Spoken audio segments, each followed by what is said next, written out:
Lions Rock Productions. This is Jay This Moore. is Greg Proops. This is Jordan Harbinger. This is Dexter from The Offspring. This is Nathan This is East. Sebastian Younger. This is Rick Marotta. This is Stuart Copeland. This is Mick Gillette. This is Andy Summers. Hey, this is Skunk Baxter. This is Gabby Reese. This is Rob Bell. Hey, this is John Leon Guerrero. Hey, and this is Pete A. Turner. This is Richard Caruso, and you're watching the Break It Down Show. And now, the Break It Down Show with John Leon Guerrero and Pete A. Turner. Well, listen, I want to jump right in because right behind you is a great, I loved the movie Felon that kind of tells your story.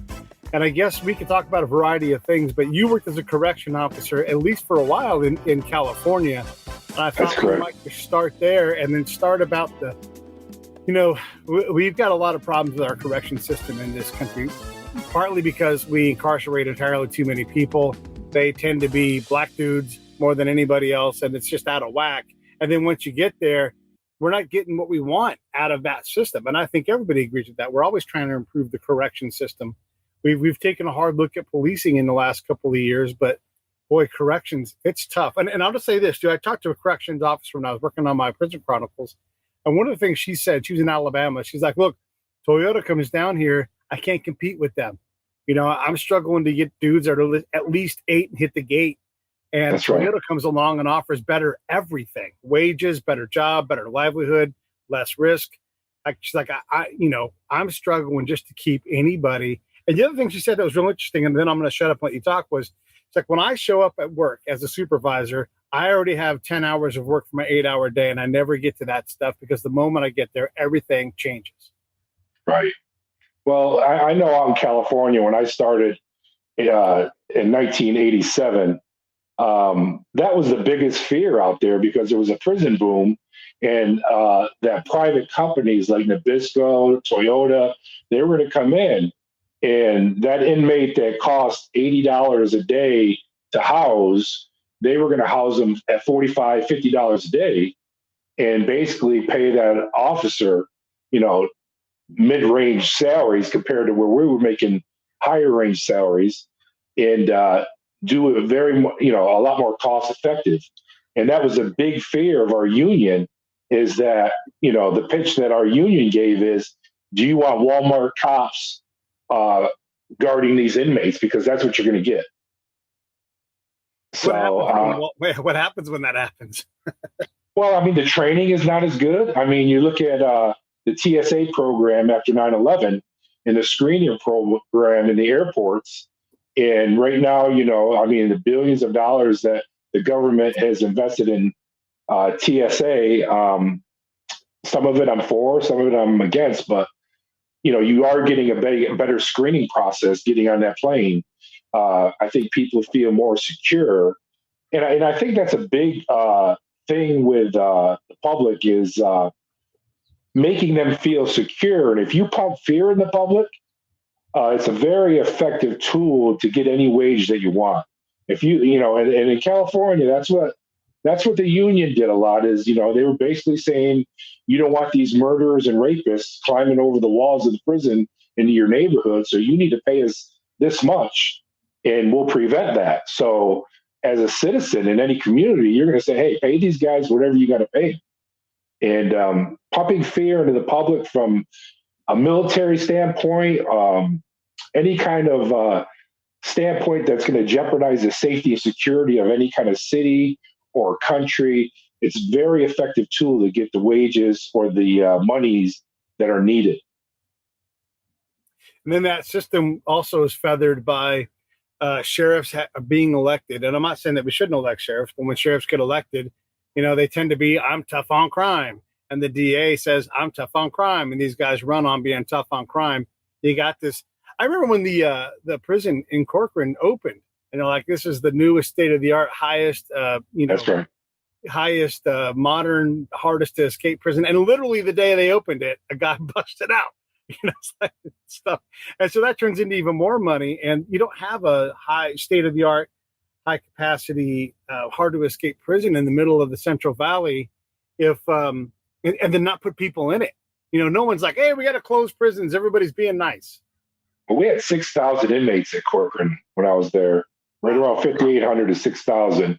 Now imagine that, and then you got 3 or 4 other prisons around Corcoran and surrounding towns. You got Delano, you got Avenel, you got Wasco. So imagine, I mean, the whole area down there in those communities are being fed by the California Department of Corrections. Yeah. So, I mean, it's a huge business. And part of the problem is,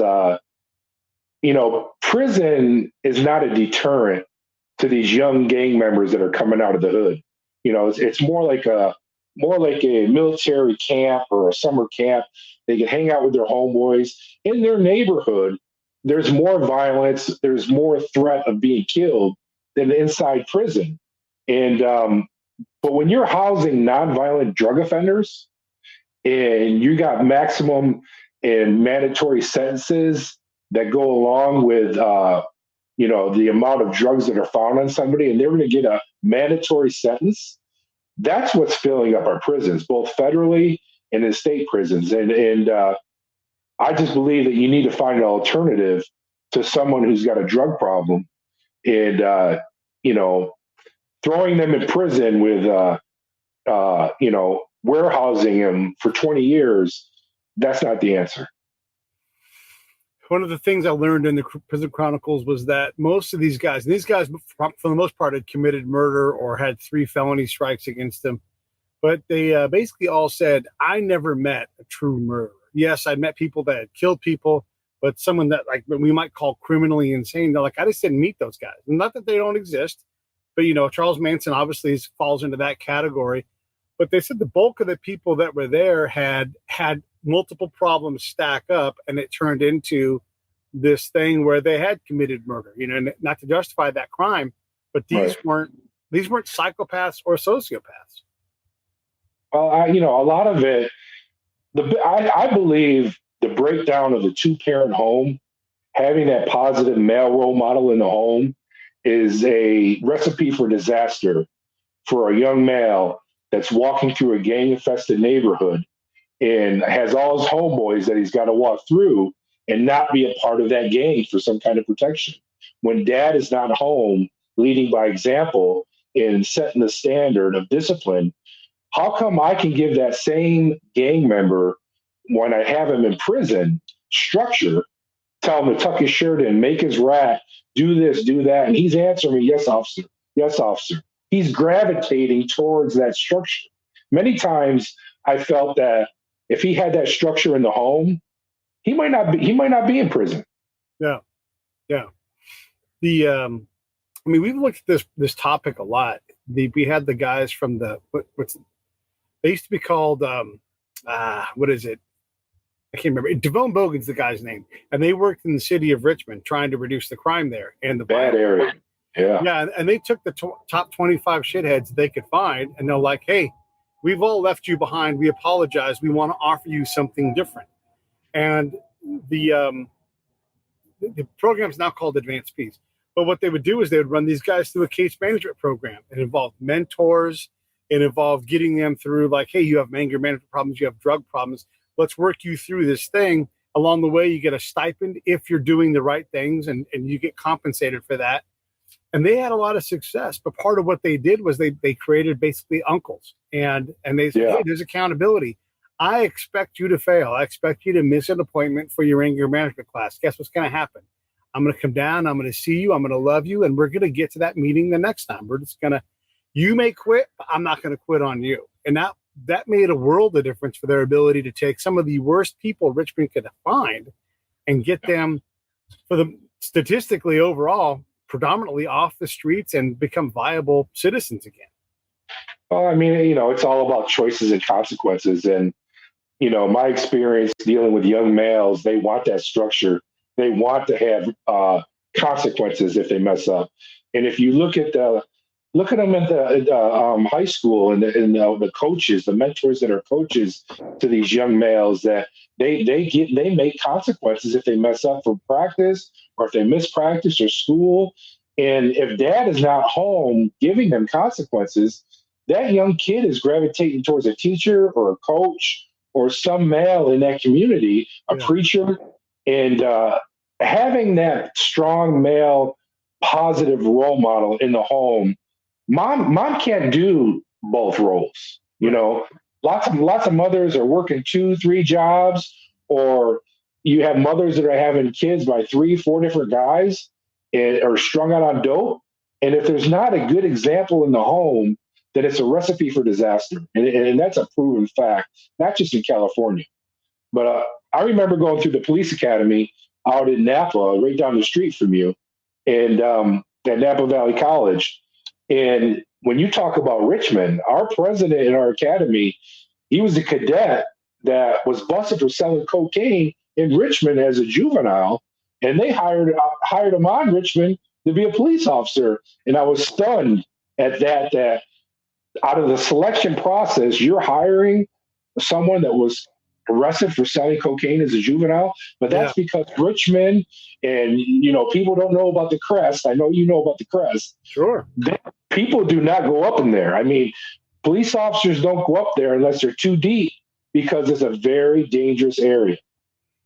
Yeah, there's not a lot of respect for authority there, because the authorities honestly have failed them in so many ways, right? Like the way you survive out there is being from there. We had Shaka Sungur on the show, and he talked about he was in solitary for the bulk of his 20+ year time in confinement, and he went on tours worldwide after he wrote some really compelling books. And one of the things he's found out in Germany, the warden he was talking to said, like, we would never do that to another citizen, and they looked at the value of the person and as a citizen and worked from that premise, as opposed to a more punitive base, which is sort of what we struggle between punitive and rehabilitation. Right? We can't seem to get that balance right. There's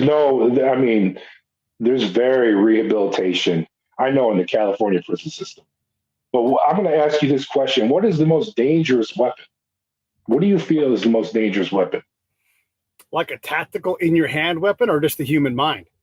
Well, from my experience, the most dangerous weapon is a man that doesn't have hope, that doesn't value his life, and doesn't fear consequences.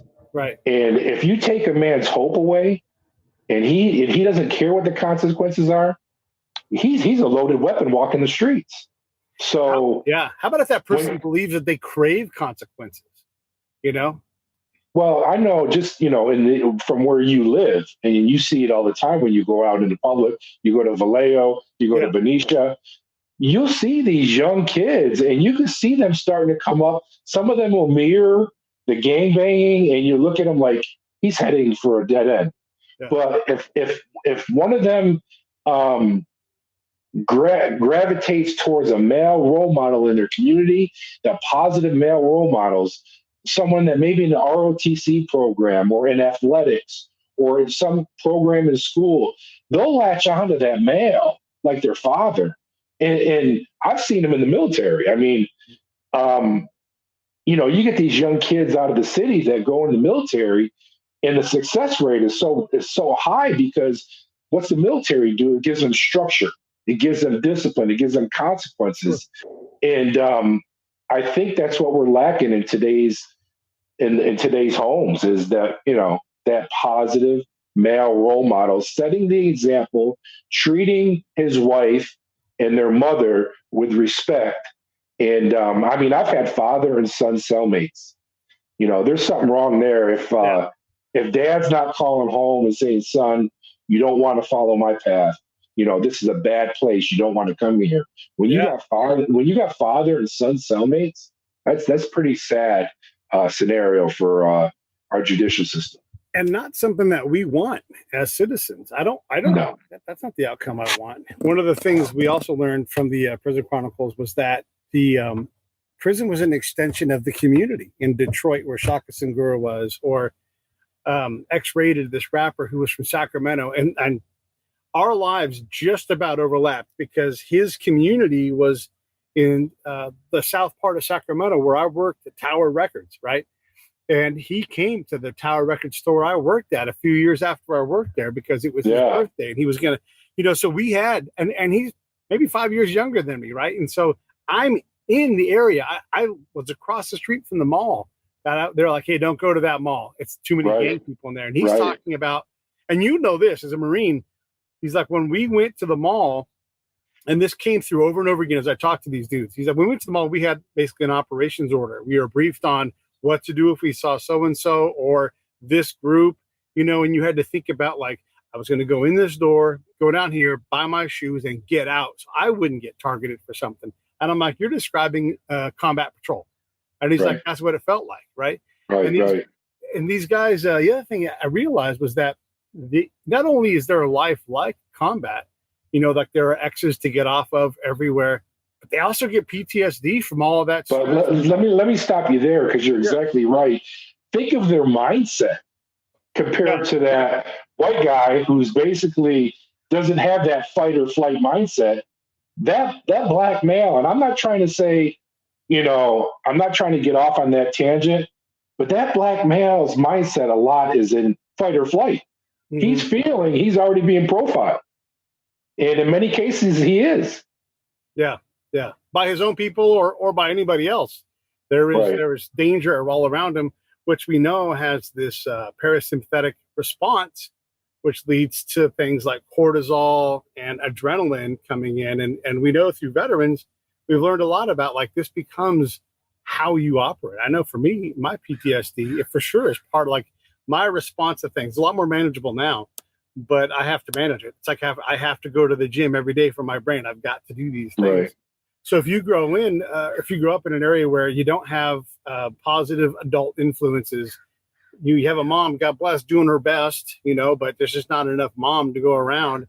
And you don't have something like the VA studying, trying to help figure these things out and provide care. All of a sudden, you know, you're after your own devices and nobody cares about you. So you, just like veterans, nobody cares about me. I believe you. And so I don't care about me either. And then you make those kind of decisions, and the humanity is ripped out of these people. It's so ironic where you live, because I know the area like the back of my hand. And that's where I'm from. I live in Orange County now, but same thing applies down here. There's yeah. When I was up in Vallejo and Napa, and I had exposed at Corcoran State Prison, you know, I had just been on 60 Minutes. The case was big in all the newspapers out there: San Francisco Chronicle, Los Angeles Times, front page news. And I would go into Gold's Gym in Vallejo. And when I throw these names at you, I mean, Selly Sell from Vallejo, and they were all watching my back. Hell's Angels out of Vallejo. They were all like, hey, nothing's going to happen to this guy that's trying to stop this violence. And for me, it was, I was going to end up killing somebody and getting away with it, to be part of that rogue crew. And they were pressuring me, saying that I feared doing it. And what I feared was meeting my maker someday, knowing that I took another man's life that didn't have it coming. I had no problem shooting another person to protect somebody, but I'm not going to create the wreck and put these two enemies out there on the yard like what was happening just to fit in and shoot somebody. And when I saw it was happening, I went up my chain of command to stop it. And my chain of command basically told me, you know what, keep your mouth shut. So that's when I started stealing stuff out of the prison and funneling it to my house in Hanford. And then I went to the FBI and started stealing stuff for the FBI to expose the corruption that was happening and the violence inside America's deadliest prison, Corcoran. But let me before we get fully into this too, I want to describe this too. When I was doing my work trying to put this Prison Chronicles thing together, I could not find a active corrections officer, even outside of the state of California, that would talk to me. And they said, not a chance. It'll cost me my career. I tried to reach out to the public affairs officers. Nope, nothing. And I'm not 60 Minutes. I'm just some dude who asks good questions. They don't know who I am. They wouldn't even take the meeting, right? And so that tells me that, hey, you guys have an accountability and visibility problem. If you can't talk, I mean, you can lie to me. You can tell me whatever you wanted to tell me, but they all feared the reprisal of being open about what happened in the correction system. Well, I mean, for me, I was part of that inner core that was exposed to so much violence on a daily basis, used and abused. So for me to come out and expose it, they were just like, holy shit. One of our guys, they knew what I said was the truth, and they feared what I knew. And luckily, when you become a whistleblower, for me, for someone to report misconduct, if you get your hand caught in the cookie jar and you go tell on your buddies, to me, you're a rat. Okay, that's a rat. If you're trying to save lives, you're trying to change a system to be a better system, and you got no hidden agenda pending any kind of disciplinary action to get back. You're not doing it to get back at them. You're doing it because it's the right thing to do. For me, I was saving lives. And so fortunately, my case was such a high profile case. I had people like you in the public and the media support. I wasn't out there on an island like a lot of these whistleblowers that are from like big companies like Exxon or something, and they get starved out. They don't have the media coverage, and the big companies starve them out, and they become penniless. I was very fortunate because of the appeal of my story that I had the public and the good cops in the public embrace me. But ironically, the ones that protected me, and I'm totally serious here, because I had to go back and work inside Corcoran, and were the Mexican Mafia, the Aryan Brotherhood, the Nuestra Familia, the Black Guerrilla Family, the prison gangs put a protective circle around me and wouldn't let anything happen to me. Because if they didn't do that, I wouldn't be here today. Because they run the prison system. You are literally that Arab proverb, the enemy of my enemy is my friend. Like they saw what you were doing, and they're held captive by this. How does it happen that, and you guys should definitely watch the movie Felon. It's a good way to understand some of what we're talking about, but how does it happen that this group gets together and gets turned into this murderous gang of guards? I mean, that's crazy. It's an easy answer. Whenever you have anybody in any company, our military, anybody that is unpoliced by outside eyes, and basically we are the stamp of approval of each other, you're going to have corruption. If you don't have outside agencies looking in and kind of going in front of a review board when there's a use of force, we're gonna give each other the stamp of approval every time. Yeah. So it's almost like the NFL with black coaches. God forbid that gets out. God forbid one of those black coaches comes forward and tells what he went through, like just happened. Yeah. Now they're all about, let's hire black coaches. You know what I mean? But that's been going on for 30 years. Yeah. That dog and pony show. So you got to have outside eyes on every aspect of Big Brother, whether it's our government, whether it's our local judicial system or court system. And unfortunately, what I found out, Pete, is you deal with a lot of egos. The FBI has egos. The state investigators have egos. Our government has this person doesn't like this person. This person is going to embarrass this person. And you become just a small little fish in an ocean of sharks. Yeah. And fortunately for me, I had some heavy politicians in California that were fighting for alternatives from throwing an inmate away and locking him away, throwing away the key for nonviolent inmates to find an alternative for prison, that they backed me. And that was another way I was able to succeed.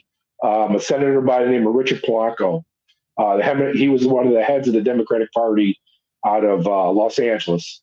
And Quentin Kopp, he's now a federal judge in the Bay Area. Yeah. Adam Schiff. I mean, I'm a Republican. I'm more of an independent now, but the Republicans were all about building more prisons.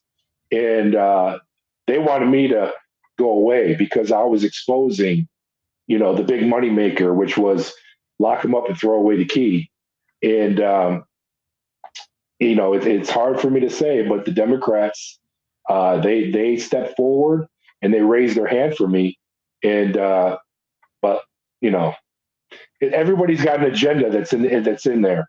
And my agenda was just to tell the truth, to right the wrong, to stop the violence, to make changes in the Department of Corrections that changed the hiring practice, psychological evaluations for new officers, extended the academy, changed the shooting policy. So changes all throughout the department was a result of what we did out at Corcoran State Prison.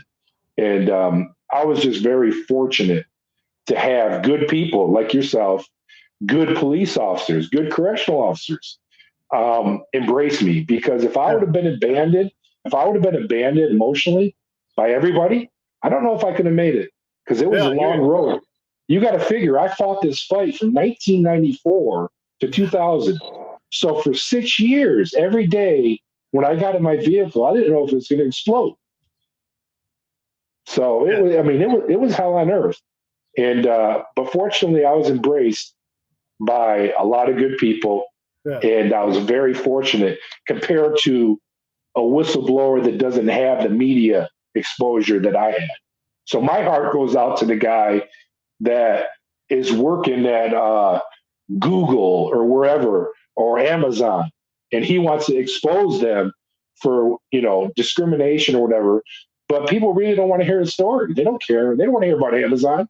And they basically run the guy out of his job, and basically he loses everything. I was very blessed that didn't happen to me.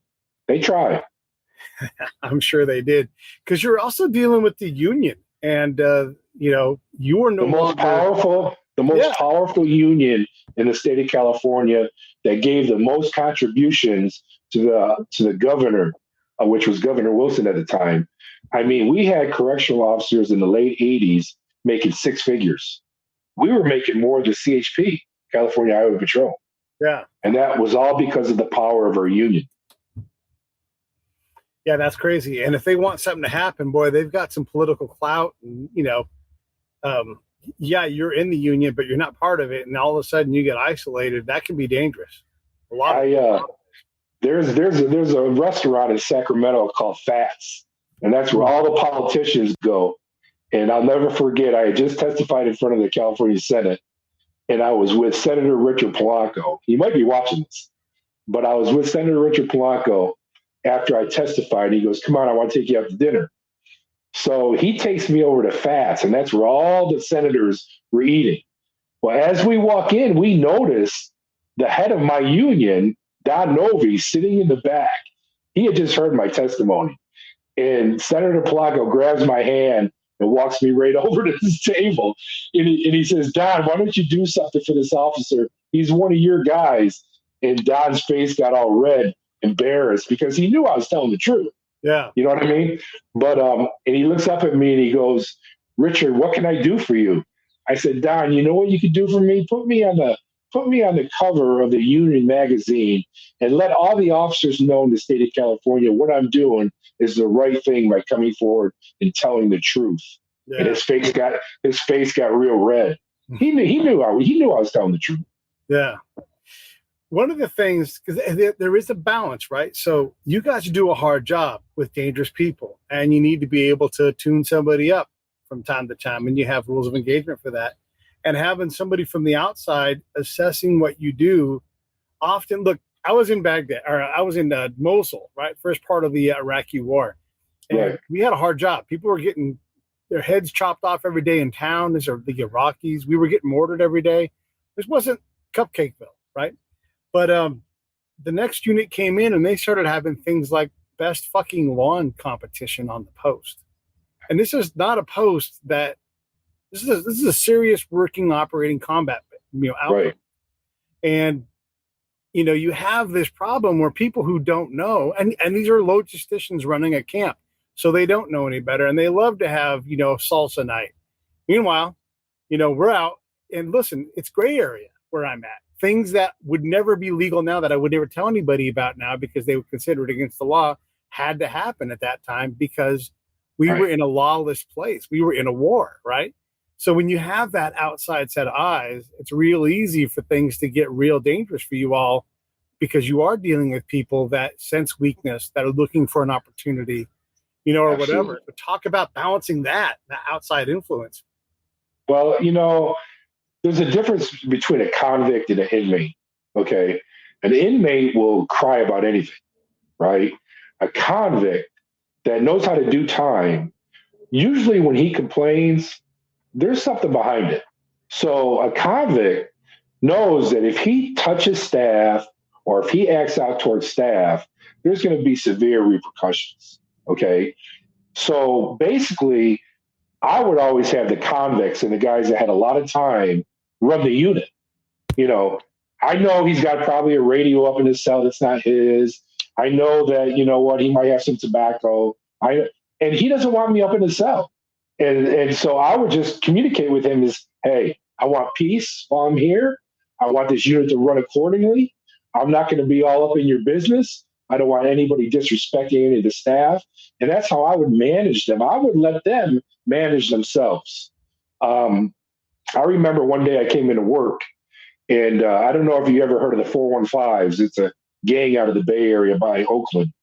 And I had the head of the 415s come up to me, and he said, Caruso, can you take the gunner over to C-section? And I'm like, why? I go, what's going on? He goes, well, we had this young guy come in, this young homeboy. He was a gang member, one of our gang members, and he disrespected one of the white guys the other day. And we're going to end up having a war in this building unless we talk to him. And I'm like, well, what does that mean you're going to talk to him? I go, you're not going to stick him. He goes, no, we're going to talk to him. So I said, Cliff, I said, you can't stick him. You can't do anything like that. He goes, I promise you that's not going to happen. So I called Jones. I said, hey, Jones, come over here. And the gunner's looking at me, and I hear scuffling on the other area of the unit, and all the white boys are looking over at those 415s, basically tuning that young punk up, taking care of their own business, cleaning their own house, and they're sending them a message that we got this. We're not going to tolerate the disrespect inside this unit between races. We got this. You don't have to do anything. And that was the politics. And so then the young punk comes walking up to me with a bloody nose, and he goes, officer, I fell and hit the table. And I'm looking over at the white boys. I'm looking over at the 415s. I'm like, you sure nobody hit you? He goes, oh, no, nobody hit me. Nobody hit me. I said, okay, I'll take you over to see the nurse. But that right there sent a message to that youngster that Caruso is using my homeboys to run this unit, and I need to act accordingly. Yeah. You follow what I'm saying? It's like prison politics. Yeah, for sure. And I think it's important that we spend a little bit of time here talking about, because race matters much more in prison than it does in the outside world, right?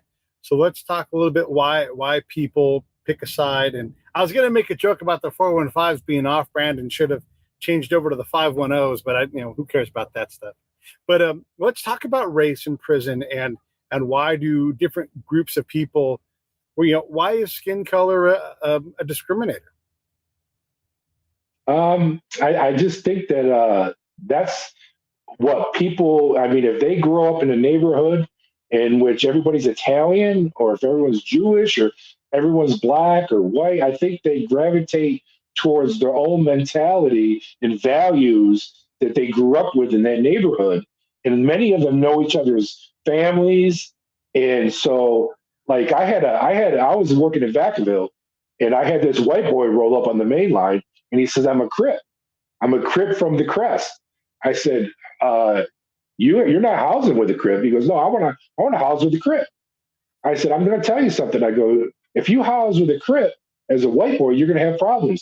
He goes, I'm not going to have any problems. I go, do you know how many sets of Crips there are? I go, just because you're Vallejo Crips, your homeboys in Vallejo are going to embrace you. Those schoolyard Crips, those A-Trade gangsters, all those Crips in Los Angeles, they're going to bring pressure on you. He goes, no, I'll be good. I go, and when you come out, when you want that cell change, the white boys are not going to want you. He goes, I tell you, I want to sell with a Crip.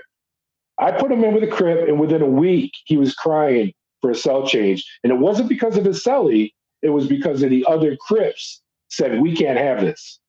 And so the politics inside a prison, it's very race-based.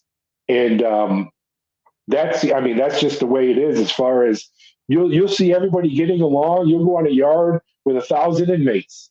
You'll see whites and blacks playing basketball together, and then the next day you come in, and they'll all be wearing heavy jackets. Whites will be over in one corner, blacks in one corner, Hispanics in another corner, and the hair on the back of your neck will stand up because you know the shit's about to go off. Yeah. And you start pulling over some of these inmates and patting them down, and they got that jean jacket on, and you pat them down, and you feel National Geographic magazines are all up under their jacket. So when they get stabbed, they won't get stabbed and use it as a vest. You know the shit's about to kick. And it happens like that.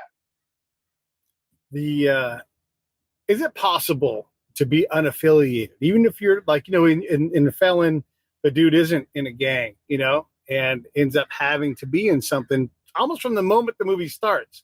He ends up in with a group. And is it possible just to say, hey, I made a mistake. I'm trying to do my time.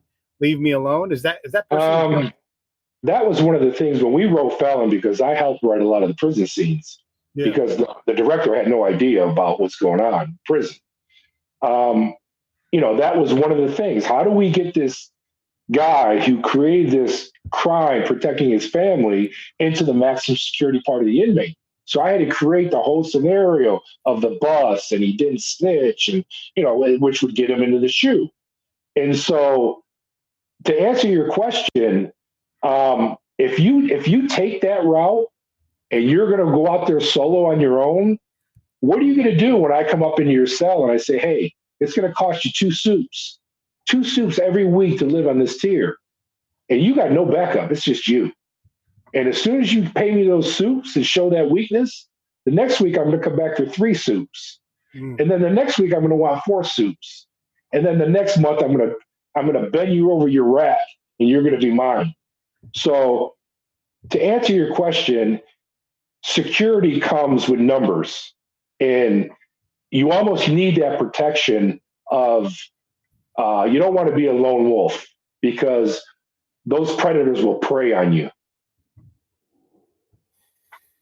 The story is not impossible. I mean, what happens? I mean, his reason for going to, and the guy who Stephen Dorf is the main character in terms of the inmate, and Val Kilmer does a great job of playing this lifetime kind of hard OG guy. But it's not impossible that someone with a fairly normal life, heck, you know what? Matter of fact, from Vallejo, there was a guy who was breaking into homes, and this is an actual thing.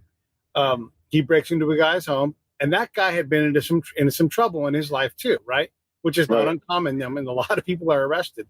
And so the homeowner shot the intruder, and they're like, hey, yeah, you shot somebody, even though they're in your house, you could have de-escalated. And so he went to jail. While the trial was going on, the intruder went out and broke into somebody else's house, right? So these things really happen. And Well, we wanted the viewer. We wanted someone like you, the viewer, to walk out of after watching Felon and say exactly that. That can happen to me. Mm-hmm. We wanted that. Yeah. Yeah. How did that go? I mean, I'd like to talk about the Hollywood part of the process because that's interesting to me too, and how your story went. What ultimately is more dangerous, working in Hollywood or working in Corcoran? I mean, Hollywood, for me, was not dangerous. It was a lot of cutthroat stuff going on. But you didn't say cutthroat, so it's kind of, it's not physically cutthroat, but it is. No, I mean, just backstabbing, people promising you things that they don't come through with. So at first, Paramount Pictures had bought my rights to make a movie. And I thought, this is my first time dealing with Paramount Pictures. And I thought, hey, we're going to make a movie based on my true life story. And a guy by the name of Mario Casar bought my rights. Well, he just shelled me for 2 years and did nothing. So then I got my life rights back. So then myself and my agent went down to Hollywood and basically went down to all the major studios. And we did the dog and pony show and put in 60 minutes, said this is Richard's story. And Universal Studios bought my rights. And a guy by the name of Casey Silver, And he also assigned a screenwriter to come stay with me, and they paid him dearly to come and write a script. And the script was called Judgment. And so I thought, actually, I go, this movie might get made. I'm like, wow, they're paying the screenwriter all this money. A guy by the name of David Chisholm. David is on my Facebook. And so then 9/11 happened. And instead of them Universal making my movie, Judgment, they made the movie with J-Lo called Geely. And it sucked. And then they made Ladder 49. Then I got my rights back again, right? So then I moved to Myrtle Beach, South Carolina.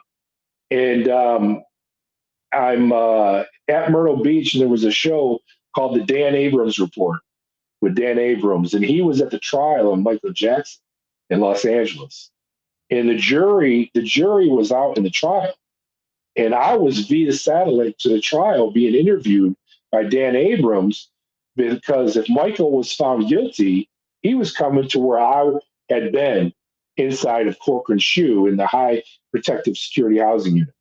And I was telling, Michael's probably watching this saying, I'm basically laying out what his day is going to be like if he's found guilty. Well, the next day, MSNBC got a hold of me and said, hey, there's a Hollywood director named Rick Waugh that wants your phone number. Is it okay if we give it to him? I'd already done the Hollywood thing. I'm like, you know what? I really don't care. It's never going to happen. The movie's never going to get made. And I said, you can give him my number, though. So he called me at my home. And he said, Richard, I want to make this film. I'm excited I remember your story from 60 Minutes. And I said, Rick, stop. I've heard all this pitch before. I said, do you already have funds? Have you been greenlighted by the studio? And he said, no, not yet. I said, so basically you want my story and you're going to shop it. He goes, well, we're going to put a script together and then we're going to shop it. So at that point I knew, you know what, the movie still might not get made. I said, if you're that interested in my story, I go, you need to fly to Myrtle Beach.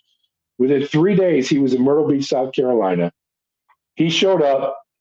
He wanted my life rights. Basically offered me, I think when Paramount Pictures bought my rights for 2 years, they gave me around $20,000 for 2 years. Yeah. Rick Waugh wanted my rights for $1. And I handed him back the contract. And I said, hey, I appreciate you coming to Myrtle Beach. This is not happening. He goes, Richard, those people, Universal Studios, Paramount Pictures, they didn't make your movie. He goes, I'm going to make this movie. He goes, you'll get money on the back end. And I said, you know what? I said, I'm going to give this guy a try. So at that time, he pulled out of his briefcase probably 20 blank white index cards. And he laid them on the bed. And we started writing together on the index cards from an initial scene to a middle scene to an ending. So, because the movie always has that initial hook, they take you up and then they let you down. And so we started writing about an unnamed prison movie on a bed here in Myrtle Beach, which was later going to be called Felon. So for a whole year, 2 or 3 times a week, I would be on the phone late at night with Rick, the director, educating him about prison, educating him about my journey, educating him about Corcoran. And then about a year later, I get a phone call and it said, hey, Sony Pictures has just funded us. We got $4 million and we got A-list actors. I'm like, who are the actors? And they says Val Kilmer, Sam Shepard, Ann Archer, Stephen Dorf, Nick Chinlin, Harold Perrineau. I'm like, wow. I said, they're going to do our movie I go, we don't have that kind of a budget. And basically those actors got involved because they believed in the story. They appreciated the story and they came in and they crushed it. But as far as Felon is based on my true story, but it's not my story that what I went through. Yeah. It's based on incidents, and a lot of the stuff was made up for Hollywood. Right. But the violence in Felon was just a snippet of the violence at Corcoran State Prison. At Corcoran State Prison, Pete, we had more violence and death than all the nation's prisons put together. That's crazy. That's crazy. I remember that time. It was that. By the way, my buddy Dan White has been checking in. Dan is the ultimate dude. He's like a cop. He's been a prison guard. He is like 6'8", 6'9", and like 400 pounds. And so he shows up and the room gets small, like, and he's like, and he ended up being one of the guys that would go into the prisons in his home state, and he put cuffs on guards and take them out. Like they would do the investigations. That is not a job that is appreciated by folks on the correction side of things. No. That's not easy. And No. you can take on a lot of heat for doing that. And what you're really trying to do is, look, these guys are shitheads. Someone's got to do this job. And it's tough. I mean, look, as a counterintelligence guy, that's part of what I had to do too, is if someone was spying, my job was to go get them, I don't tolerate dirty cops. I don't tolerate dirty employees. The majority of law enforcement officers out there have a tough job, and they do an outstanding job. And God bless them for what they're dealing with now, with all the pressure and microscopes on them. My heart goes out to them because it's a tough job inside the prisons, working the streets. Our firefighters, our first responders, they're all heroes. They're all heroes to me. And unfortunately, there's always going to be bad apples. But what needs to happen is we shouldn't be covering for those bad apples. We need to get rid of them. We need to prosecute them.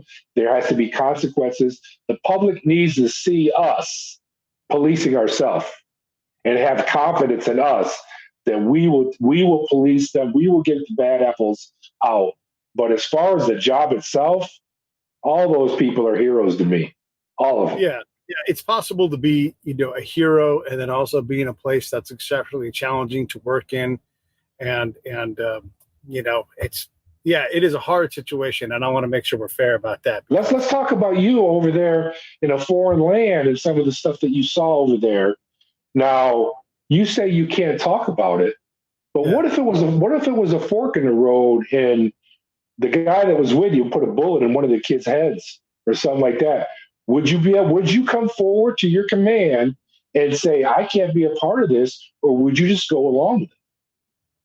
It's a really hard question. And I've seen some things, and I think this is a fair way to answer this. I have seen some things that are uncomfortable for me in terms of how people did things. Maybe they crossed the line.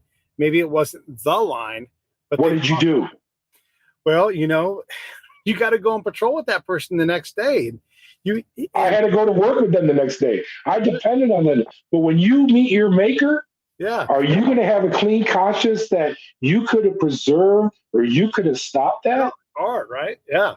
I don't have a good answer for you because some of these things in a different scenario might be okay. Look, torture looks like a lot of different things to a lot of different people.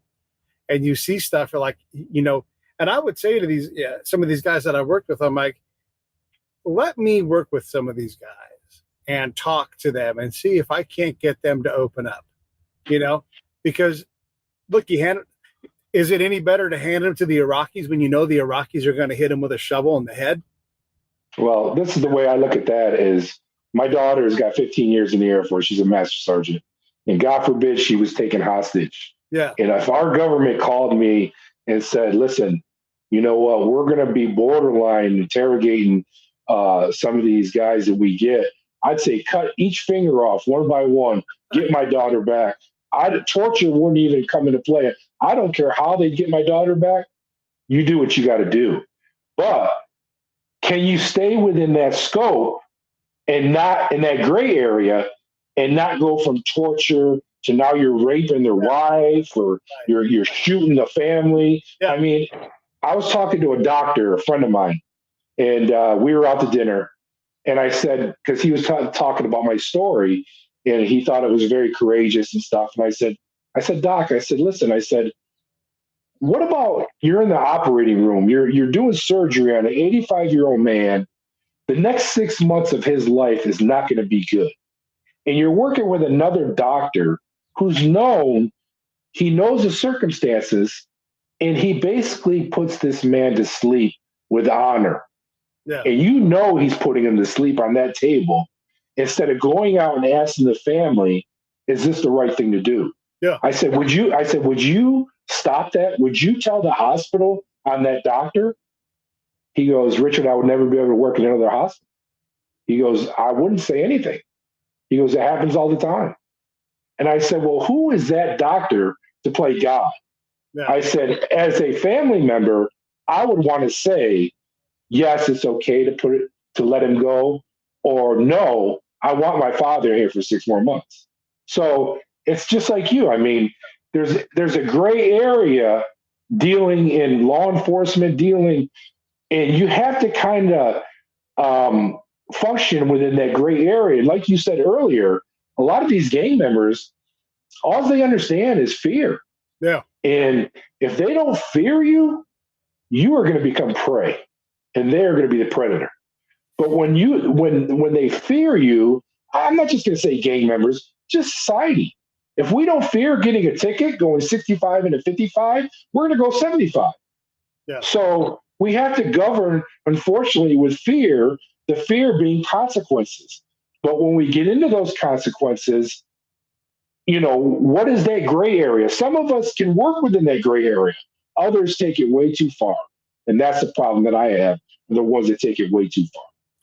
And I will say this too, in terms of like you asked me the very fair and very tough question about, what's too much and when would you stand up? You're also in an active combat environment, and the person you're talking to either probably or has been the person who's blown up your friends, or one deployment before, you have no idea what even happens, but you know that these guys have been actively operating in a lethal environment and hunting lives, right?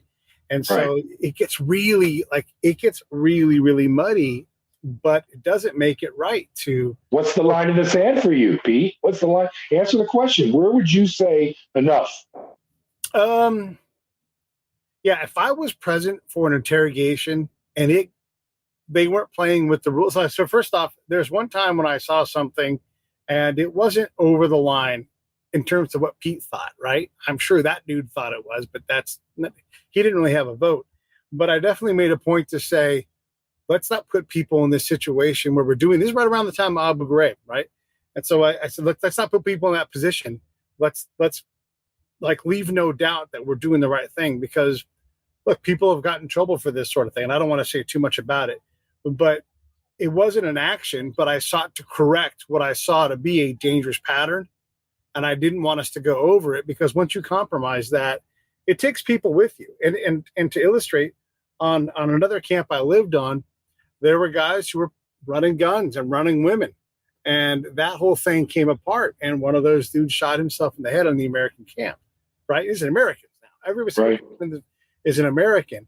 And so this is the kind of thing where, the line goes from, hey, we're just going to sell some weapons, no one cares, to now we're doing women, and now you get caught, and now all of a sudden there's lethal consequences, because that could be that dude turning his gun on somebody else too, and doing who knows what, right? Because they're desperate, So yeah, I mean the line moves. It's tough, but that's combat. Combat's really tough to sort out, because people are dying every day, and you don't know the consequences. I've absolutely dropped off a source in town and made it known that guy was talking to the Americans, to the locals rather.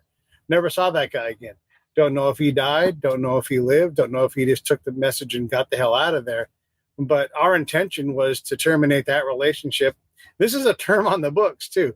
Terminate it with malice, right? We terminated that relationship with malice. And if that means that guy dies, and because he was trying to run us, you're playing a lethal game at that point. Is that over the line? I don't think so. But it is right by the line, like you might have one foot on the balancing on the line and the other one good. But it's, what if you and I are out on patrol and for something happens to where I sexually assault a female in the village? Would you go back and report me, or would you keep your mouth shut? Let me back up. One of the things they wanted us to do was to report when we saw child abuse from like the Afghans or Iraqis or whatever. And no, you cannot report that, because that is out in the big world. And if things happen out there because of that, you're putting units after you. You're putting a lot of people at risk over something you have no business controlling. Because Would you confront me? Would you confront me on it and tell me you were if it was in-house? Yes, I think I would confront you. That would be my intention. Because again, you're putting all of us at risk. But me, in the position I was in, I would probably jump several rungs in the ladder and say, I have seen something that has to stop, And that's what I did. Yeah. That's there's exactly no what I problem did. with what you did. Right. Yeah. And it ain't easy. I'll give you a real life example. PFC Manning, if you recall, used to be known as Bradley Manning. I don't know her first name now, but anyhow, was in the unit that I was in. I was supporting. I was there as a civilian. And he worked, and I'm saying he because that's what he was at the time. He worked in the 2 shop. I worked just across the hall. And if he obviously had this crisis of conscience, he was seeing things that were wrong. And if he had reached out and said, hey, Mr. Turner, can we go get lunch? I want to talk to you. And if he had bared his soul to me, I don't know that I would have had good advice for him, because what he did was wrong, but what he did was right. Right? He blows a whistle and ultimately goes to jail for it, gets pardoned because what he did was wrong, but also what was happening was wrong. And another guy, Peter Van Buren, was in the same building as me. And we both kind of agree, like, I don't know what I would have told him, because the system didn't want to hear that message. Right. The system would have shot that down and it would have gone nowhere. But because of how it happened, it checked up. And what the State Department was doing was legitimately getting veterans or warriors killed actively because they were so dismissive of the Iraqi partners, among other things, right? So is that bad or good? I don't know. These things aren't easy. But that's the gray area. And in prison, I was fine with the gray area because I knew it needed to exist. But when others were taking it to life or death, taking a life unjustly, I couldn't be a part of that. And I wouldn't be a part of that. So I had to stop it. And but that gray area has to exist. It has to exist. Yeah. Yeah. And there's dudes that I know that absolutely love killing people, because that is their profession. And they default to it too much for me to be comfortable. But we're in a place where people need killing and get killed, even if it's accidental. And so that line is really tough to measure out. You start saying, hey, this guy just loves killing people a little bit too much. You're not going to be long in that career. It's like your doctor. Like, you won't be working in a hospital because, am I right? Am I the arbiter of justice? I don't know, because again, it's a very, very hard thing. But if you're in a jail cell or in the SHU or somewhere like that, and you see someone who craves the violence, craves hurting people, abuses their power, doesn't de-escalate when there's opportunity to. And I'm not saying you have to always de-escalate. Sometimes you can't. And sometimes you can't fault that person for escalating. You're like, oh, you could have done this, because that's not fair. When you're in that moment, you're in that person, you fear for your life or the safety of others. However, there is a difference, and there is a line somewhere out there where you crave hurting people. And It's happened too many times. And look, I know you're processing it, but you enjoy it too much. I would definitely have to say something about that. I'll give you an example. When I did see a line, I was working temp jobs for a startup company. And they're like, hey, we really got to hunker down. We really got to make a bunch of phone calls. We really got to make some sales. What is it going to take to get you to do that? And I'm like, well, I just need more money. I mean, just pay me more money, They're like, how about some Molly? And I'm like, yeah, you don't get to offer people drugs in the professional workplace. That's not. So I had to tell him that guy, because that for me was a line I was ready to cross. So that's not, I don't know where the line always is, man, but I know where it is for me. And hopefully I have the courage to act on it when I see it. For me, the line is what's going to keep me awake at night. Yeah. And taking another human being's life that didn't have it coming is going to keep me awake at night, because someday if I get up there, I'm going to have to answer that question of why I did that, knowing the person didn't have it coming.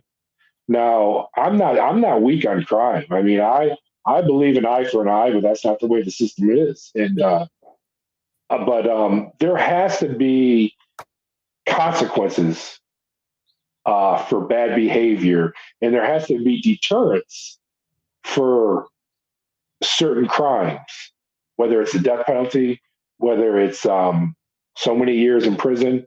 Yeah. But when you get into a situation where you're locking up a nonviolent drug offender for 25 years and you're letting out a murderer in 18, to me, there's a problem there. Yeah. I struggle with the death penalty because we know we've put innocent people to death. But there was maybe 10 years ago, there were two cases where they were going to put two dudes to death the same night. And one of them, it was like, gray area. Should we put this person to death? There was vigils.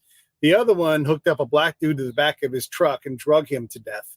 And nobody had a problem with that guy dying. So there is an area, but I don't like to lean on it because we shouldn't be putting people to death. And we know that we've made wrongful convictions on stuff. I'm curious what you think about Cain Velasquez, who went out and did what every parent says they're going to do. Someone touches somebody very close to him, a child in his family, and he goes out and's like, I'm going to go kill you. And he shoots the wrong dude. He, does harm the other guy. And now he's in prison without bail. I mean, here's you're talking about the fighter, fighter, right? Yeah. Here's your movie being played out right here. Yeah. I mean, my heart goes out to him because I hear what you just said about what you would do about the death penalty. Yeah. But I'll tell you right now, if you had a child and you had someone hurt that child or kill that child like Cain, your opinion about the death penalty and or what should happen to that individual that just killed your daughter, raped her, and left her out there on the freeway, I think that your opinion might change. But I unfortunately, I've seen people get out of prison that didn't deserve to get out of prison, and I've seen people incarcerated that were political prisoners. I mean, I had Sirhan Sirhan. Sirhan Sirhan killed Bobby Kennedy. I mean, if you look at the case, he had a revolver with 6 shots. I think they found 8. I think they found 8 bullets. And really weird case. Yeah, it's a really weird case, and he's been a model prisoner for like 40 years. Yeah. So if you're going to let out a murderer that killed somebody in the neighborhood after 18 years, should someone's last name, Kennedy, make a difference of you're going to put this person away that's been a model prisoner for 40 years? I mean, if you would have killed me or you would have been out on the street by now. That's true. Yeah. And do we need a 70-something-year-old man locked up behind bars for doing, look, it's a horrible crime, but are we serving the greater good of humanity by having him behind bars? Pete, the bottom line is you have to install hope in these young men that are still impressionable, that when they get that X on them, that's a felony. If it's a non-violent felony, give them some kind of out. Don't back them in a corner and say your life's over now because you got a felony. Yeah. Give them an option and say, hey, listen, we have this program in Nebraska. It's a trade school for 8 months. If you go there, you're disciplinary free. You get your certificate of welding or whatever. You come out. We'll take that nonviolent felony and we'll knock it down to a misdemeanor and give them hope. When you take hope away from anybody, they're dangerous and they don't care. One of the other things I learned from the Prison Chronicles, and I think, and we don't have to go a whole lot more, but that's just such an important thing. And Shaka Sangoro said this, but this was echoed by the other guys. The default is all prisoners are rehabilitatable. You just start there. And if you're going to fail, you fail on that side of the problem. And you treat it like, hey, how do we get this person as close as we can to being a viable tax-paying member of society and re-enter them, as opposed to this broken system with recidivism and all that kind of thing. I don't agree that all prisoners are rehabilitatable. When you're dealing with someone like Juan Corona that killed, I think, like 20-some immigrant workers, cut their heads off with machete. He was in my unit. There's no rehabilitating that evil. That's evil. And I'm talking about nonviolent criminals that get warehoused in state prison because of a nonviolent crime. But I think he would agree with you. We don't want Ramon Salcido walking around free. We don't want that. And because he did horrible things.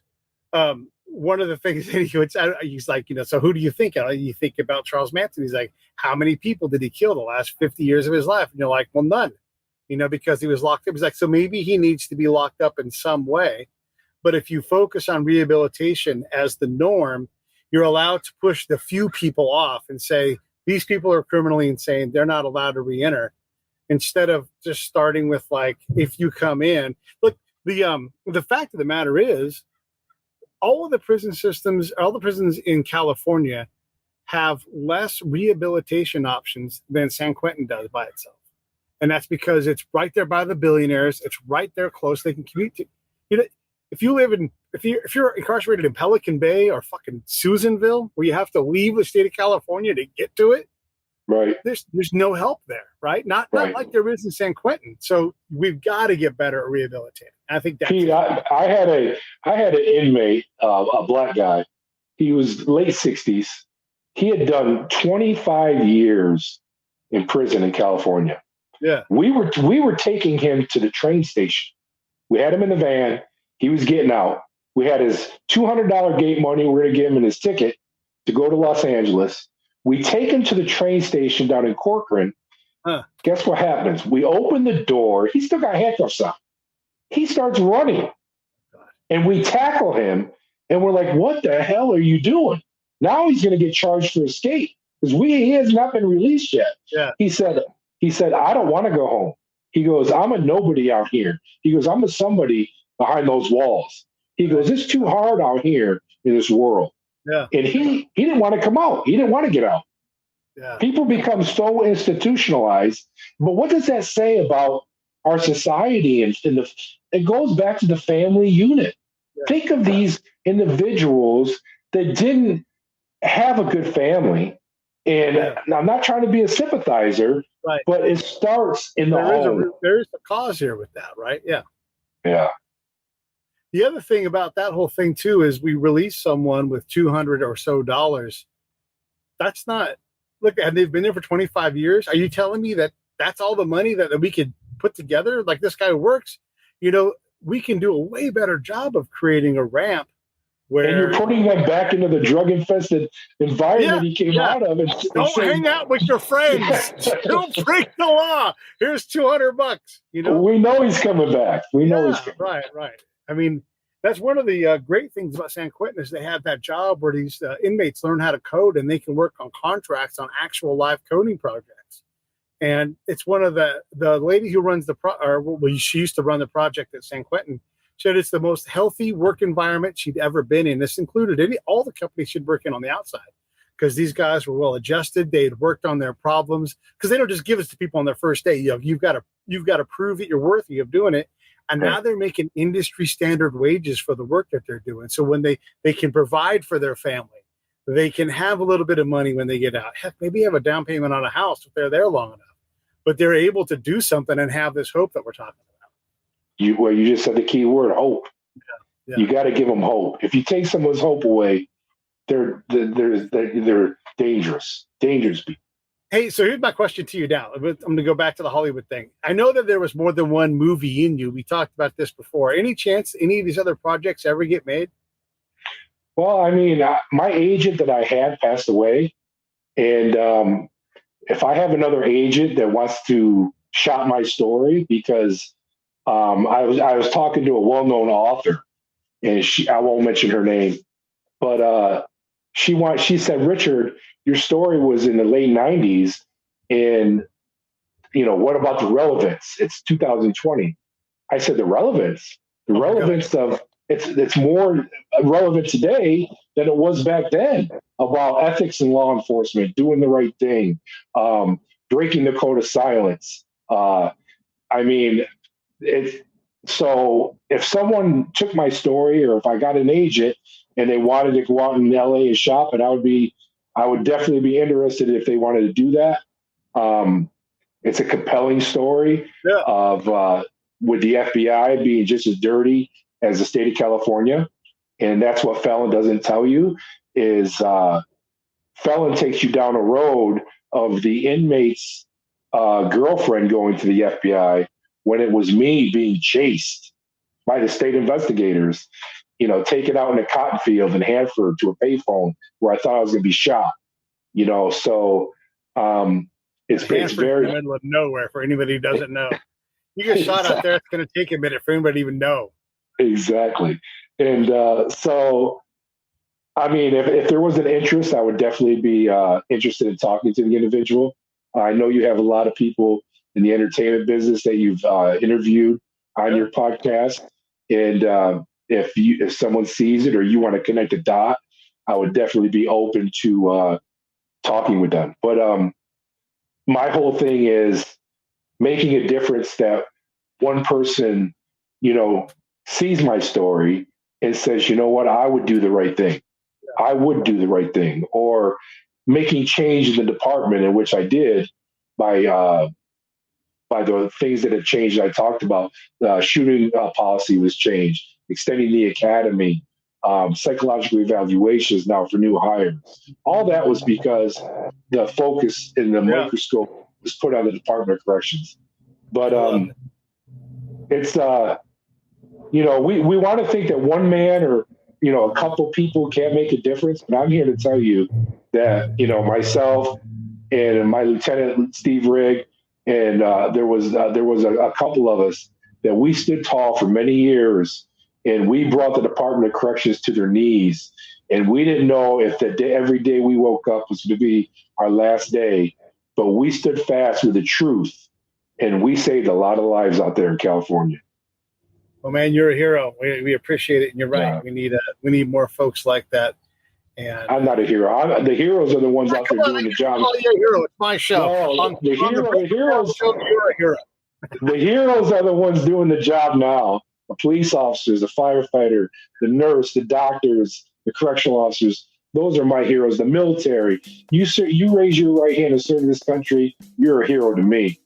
I've done it. I've been there, and I'm fortunate to be able to be mentioned amongst men like yourself and others that have served. And that's what I do now is I travel the country and I honor those who serve our communities, who serve our country. I grab them, I put my arm around them, and I tell them they still mean something to me. And their service means something to me. And I leave them better off than when I left them. Stand by 1 second.